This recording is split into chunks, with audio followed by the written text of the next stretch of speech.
नमस्कार साथियों, जैसा कि आप जानते हैं आज हम मैथ में पढ़ने वाले हैं इकाई अंक ज्ञात करना। आइए शुरू करते हैं, देखते हैं कैसे क्या निकालते हैं। ऐसे लिखा हुआ है 37 गुणे 243 45। आइए इसमें अब जैसा कि आप जानते हैं अगर इसका इकाई अंक निकालना है तो अगर इसको गुणा करके आप निकालेंगे तो उससे बहुत समय लगेगा और कैलकुलेशन भी बहुत होगा। तो हम आइए बताते हैं इसको एकदम आसान तरीके से कैसे निकालते हैं। जैसे लिखा हुआ है घात इकाई अंक ज्ञात करना, पहले ये वाला सीखते हैं। तो इसमें क्या करते हैं कि ये जैसे इसका इकाई अंक ये है, इसका इकाई अंक ये है और इसका इकाई अंक ये है। तो इसको करते क्या है, इसको आपस में गुणा कर लेते हैं। यहाँ से करेंगे तो 7 त्रिक 21, इसका इकाई अंक क्या आएगा 1, अर्थात 21 आएगा, उसका इकाई अंक 1 लेंगे। उसके बाद फिर यहाँ से इसको गुणा करेंगे, इसमें कितना होगा 5 होगा। तो इसका यानी कि टोटल इकाई अंक कितना आ जाएगा 5। यानी कि इसको अगर गुणा करके भी आप चेक करेंगे पूरा तो भी इकाई अंक 5 होगा। तो इसको हम ट्रिक के माध्यम से इस तरीके से निकाल सकते हैं। आइए ये गुणा रहा, इसका भाग ये जोड़ वाले में देख लेते हैं कैसे क्या होता है। जैसे यहाँ लिखा हुआ इसका इकाई अंक 6, इसका लिखा हुआ है 2 और इसका लिखा हुआ है 3। इसको चेक करने के लिए क्या करेंगे, इसका इकाई अंक जोड़ लेंगे। यहाँ से जोड़ेंगे तो कितना हो जाएगा 6 2 8 और फिर इसका इसमें जब जोड़ेंगे तो कितना होगा 8 3 11 होगा। तो इसका क्या करेंगे इकाई अंक ले लेंगे, अर्थात कितना होगा 1। अब इसका इकाई अंक कितना हो जाएगा 1 हो जाएगा।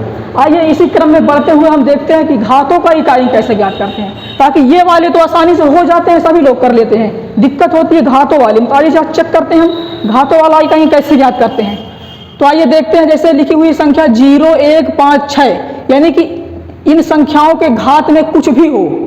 ये मान लीजिएगा कि ये संख्या लिखी हुई है 0 1 और 5 6, इसके घात में कुछ भी हो, हमेशा इसका इकाई अंक क्या होता है, यही आधार वाली संख्या ही होती है। जैसे कि बताने जा रहे हैं आपको हम, ऐसे देख लीजिए संख्या लिखी हुई है 0 1 5 6। आइए चेक करते हैं इसको कैसे निकालेंगे। जैसे लिखा हुआ है 1, अब आप जानते हैं कि 1 की पावर जैसे लिखा हुआ है 25, यानी कि इसका मतलब है कि 1 को हम 25 बार लिखेंगे। ये डॉट डॉट मान लीजिए 25 बार हो गया। अब इसका गुणा जब आप करें कभी भी करेंगे, क्योंकि 1 का गुणा 1 में कितनी भी बार क्यों ना हो जाए, हमेशा क्या होगा 1 ही होगा। इसलिए कहते हैं कि 0 1 5 6 के घात में कोई भी संख्या लिखी हो, इसका इकाई अंक हमेशा आधार वाली संख्या ही होता है। आइए चेक कर लेते हैं आगे। जैसे लिखा हुआ 1 हो गया, इसके बाद ये 5 लिखा हुआ है, ऐसे लिखा हुआ है 5, 5 के घात में मान लीजिए लिखा हुआ है 32।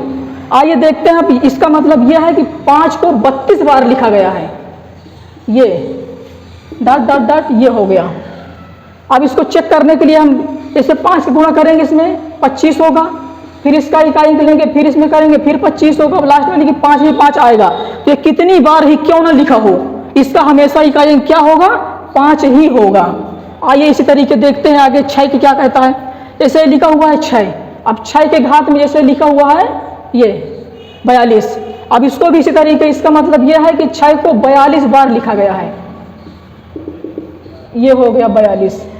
अब इसको जब भी हल करेंगे तो हमेशा क्या होगा, इसको हल करेंगे तो 6 ये हो जाएगा 36, फिर इसका गुणा इसमें कराएंगे तो फिर हो जाएगा 36, फिर इसका इकाई अंक लेकर के इसमें गुणा कराएंगे, कोई भी संख्या लिखी है, फिर ये हो जाएगा 36, यानी कि लास्ट में इकाई अंक क्या होगा 6 ही होगा। इसीलिए याद रखिएगा, सिंपल सी बात है, याद रखिएगा, जब भी कभी 0 1 5 6 के घात में कुछ भी हो, इसका इकाई अंक हमेशा 0 1 5 6 ही होगा। यानी कि 1 की पावर कुछ भी हो 1 होगा, 5 की पावर कुछ भी हो 5 होगा, 6 की पावर कुछ भी हो 6 ही होगा। कितनी बड़ी संख्या क्यों ना लिखी हो, हमेशा इकाई अंक यही होता है। आइए इसी बढ़ते क्रम में देखते हैं।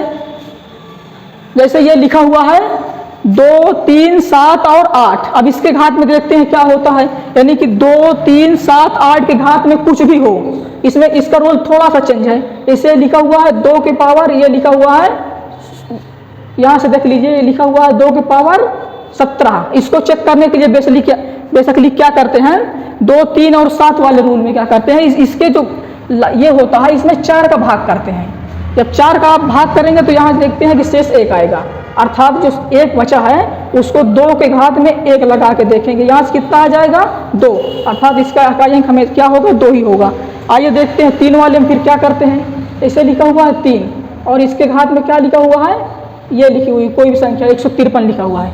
इसको चेक करने के लिए 4 से इसको भाग करेंगे, तो जब भाग करेंगे तो यहाँ पे आएगा 1 शेष बच के, यानी कि 13 चौको 52, 4 1 शेष बचेगा, यहाँ 53 है तो 1 बच जाएगा शेष।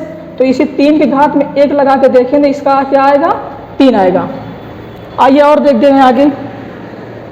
जैसे लिखा हुआ है 7, 7 लिखा हुआ है। इसके ऊपर भी कोई संख्या लिखी हुई है, मान लीजिए ये लिखा हुआ है, ये लिखा हुआ है। अब इसको भी क्या करेंगे, 4 से भाग करके चेक करेंगे। अब इसको 4 से भाग करके चेक करेंगे तो इसमें क्या होगा, 13 चौके 52, यानी कि बचेगा कितना, 3 बच जाएगा। तो 3 को क्या करेंगे, इस 7 के पावर में लिख लेंगे, ये ऐसे। अब इसको हल कर लेंगे, ये 7 गुणे 7 गुणे 7, जब इसका करेंगे तो ये आ जाएगा, ये फिर हो जाएगा 3, यानी कि इसका इकाई क्या आ जाएगा, 3 आ जाएगा। आइए इसी तरीके 8 का देख लेते हैं क्या होता है। ऐसे लिखा हुआ 8, इसके भी घात में कुछ भी हो, ऐसे लिखा हुआ है 8 के घात में 643। इसको जब करेंगे तो इसको भी क्या करेंगे, 4 से भाग करेंगे, और जब 4 से भाग करेंगे तो 4 दाम में 40 कट जाएगा, बचे कितना, 3, अर्थात 8 की पावर 3 लगा देंगे उसको हम।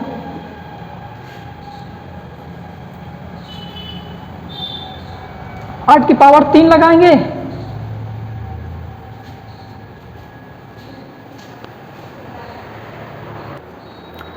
जैसे हम देख रहे हैं 7 तक हो गया। आइए चेक करते हैं 8 वाला कैसे क्या होता है। इसे लिखा 8, इसके पावर में कुछ भी लिखा हो, कितनी ही बड़ी संख्या हो, ये जैसे लिखी हुई है। अब क्या करेंगे, इसको 4 से हम काटेंगे। यहाँ से जब 4 से काटेंगे तो क्या होगा, ये चला जाएगा 15 बार में, यहाँ बच जाएगा 3। तो इसी 3 को क्या करेंगे, 8 के घात में लगा देंगे। अब इसको हल कर लेंगे आसानी से। इसको जब हल करेंगे तो ये आ जाएगा 4, फिर इसको जब हल करेंगे तो आ जाएगा 2, यानी कि इसका आ जाएगा इकाइयान। आइए देखते हैं 4 और 9 के घात में जब कोई संख्या हो तो इसको कैसे हल करेंगे। एक चीज याद रखिएगा, जब भी कभी 4 और 9 वाले कंडीशन में क्या होता है, जैसे जब भी कभी 4 और 9 के घात में विषम संख्या होती है तो क्या होता है, ऐसे लिखा हुआ है 4, यहाँ लिखा हुआ है 9। जब भी इस कंडीशन में इसके घात में दोनों की विषम संख्या होती है, जैसे मान लीजिए हम रख रहे हैं 3 क्या है, विषम संख्या है। तो जब भी कभी इन दोनों संख्याओं में विषम संख्या होती है तो इनका इकाई अंक क्या होता है, 4 का 4 होता है और 9 का 9 होता है। ये यहाँ तक ठीक हुआ। अब इसके बाद जब भी कभी इसमें अगर हम यहाँ पे अगर विषम की संख्या हो गई तो यानी कि वही होगा, 4 के पावर अगर विषम संख्या है तो 4 होगा, 9 के पावर विषम संख्या लगा है घात में तो 9 ही होगा। जब कभी इसको अगर हम 4 के पावर यहाँ सम संख्या रख देंगे, यानी कि जैसे हम रख दिया यहाँ पे 2 और यहाँ पे 2 रख दिया, जब भी ये कभी कंडीशन होता है इसमें क्या होता है कि 4 के पावर जब सम संख्या होती है और 9 के पावर जब सम संख्या होती है तो यहाँ पे 4 की जगह 6 हो जाता है और यहाँ पे 9 की जगह क्या हो जाता है, 1 हो जाता है। मतलब आप समझ गए होंगे, जब कभी भी 4 और 9 वाले कंडीशन में क्या होता है कि इनके घात में विषम संख्याएं होती हैं तो 4 की जगह 4 ही होगा, मतलब घात में संख्या जब विषम होती है, और 9 की जगह 9 होगा। अगर सम वाले कंडीशन में क्या होता है, जब कभी 4 के घात में और 9 के घात में सम संख्याएं होती हैं तो 4 के वाले में क्या हो जाता है, 4 की जगह 6 हो जाता है और 9 वाले में हो जाता है 9 की जगह 1 हो जाता है। जैसे ये लिखा हुआ है, कोई भी बड़ी संख्या भी लेकर आप चेक कर सकते हैं आसानी से। तो ये हुआ इसका बेसिक सा रूल। जैसे कि यहाँ भी हो चुका है कि 2, 3, 7 और 8 वाले में क्या करते हैं, 4 से भाग करते हैं। जब कभी भी इस कंडीशन में याद रखिएगा, अगर इसे भाग करते हुए अभी 2 3 बच रहा था, शेष 3 बच रहा था, 1 बच रहा था।